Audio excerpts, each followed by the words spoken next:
Master గారి పెళ్ళాం episode 4. తలనొప్పిగా ఉంది ఇషిక, నాకు కొంచెం మసాజ్ చేయవా అని చెప్పి ఇషికని దగ్గరికి తీసుకున్నాడు రిషి. ఇషిక కూడా తనకి మసాజ్ చేస్తూ మెల్లగా తనని చూస్తూ ఉంది. వాళ్ళిద్దరూ ఒకరినొకరిని చూసుకుంటూ వాళ్ళని మర్చిపోతారు ఈ లోకాన్ని. అప్పుడే శారద వస్తుంది, రిషి వాళ్ళ అమ్మ.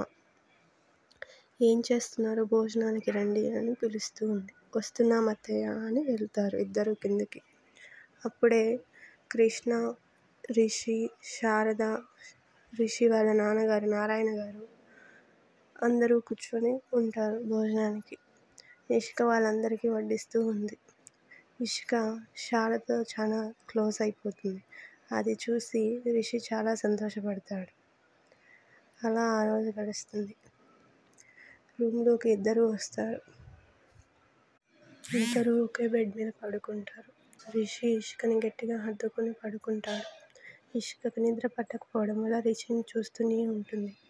రిషి, మన లైఫ్ మొత్తం నువ్వు ఇలా చూడడానికి ఛాన్స్ ఉంది. ఇప్పటికి చూసింది చాలు, ఇంకా నిద్రపో అని గట్టిగా తన దగ్గరికి లాక్కుంటాడు. ఉదయం 6 గంటలకు మరుసటి రోజు రిషి నిద్ర లేచాడు. పక్కన చిన్నపిల్లలా పడుకున్న ఇషికను చూసి చాలా సంతోషపడతాడు. గుడ్ మార్నింగ్ మై లైఫ్ అని చెప్పి తను వాష్రూమ్లోకి వెళ్ళిపోతాడు. తను ఫ్రెష్ అయ్యి బయటకు వస్తాడు. కానీ ఇషిక ఇంకా మత్తుగా నిద్రపోతూ ఉంటుంది. ఇషిక నిద్ర లేచింది. కళ్ళు తెరవగానే రిషి తన కళ్ళ ముందు రెడీ అవుతూ ఉంటాడు. తననే చూస్తూ ఉంటుంది ఇషిక. ఏంటి అలా చూస్తున్నావు అని రిషి అడుగుతాడు. ఏం లేదు అని తను మెల్లగా లేచి రెడీ అవ్వడానికి వాష్రూమ్లోకి వెళ్ళిపోయింది.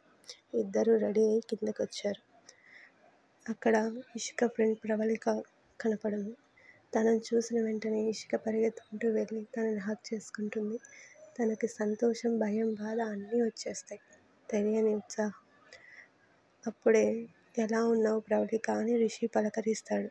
ఐఎమ్ ఫైన్, మీరు ఎలా ఉన్నారు అని ప్రవళిక పలకరిస్తుంది రిషిని. గుడ్, సరే మరి ఇషిక, నేను ఆఫీస్కి వెళ్ళొస్తా, బాయ్ అని చెప్పి రిషి అక్కడి నుంచి వెళ్ళిపోతాడు. అప్పుడే కృష్ణ అక్కడికి వస్తాడు. హాయ్ ప్రవళిక, చాలా రోజుల తర్వాత ఎలా ఉన్నావు నువ్వు అని తనని విష్ చేస్తాడు. బాగున్నాను అని తనకి సంతోషంగా రిప్లై ఇస్తుంది. సరే బాయ్, మరి నేను ఆఫీస్కి వెళ్తున్నాను అని చెప్పి కృష్ణ కూడా అక్కడి నుంచి వెళ్ళిపోతాడు. ఇషిక ప్రవళికని తన గదికి తీసుకెళ్తుంది. ఏం జరుగుతోంది, నువ్వు బాగానే ఉన్నావా, ఏంటి అంత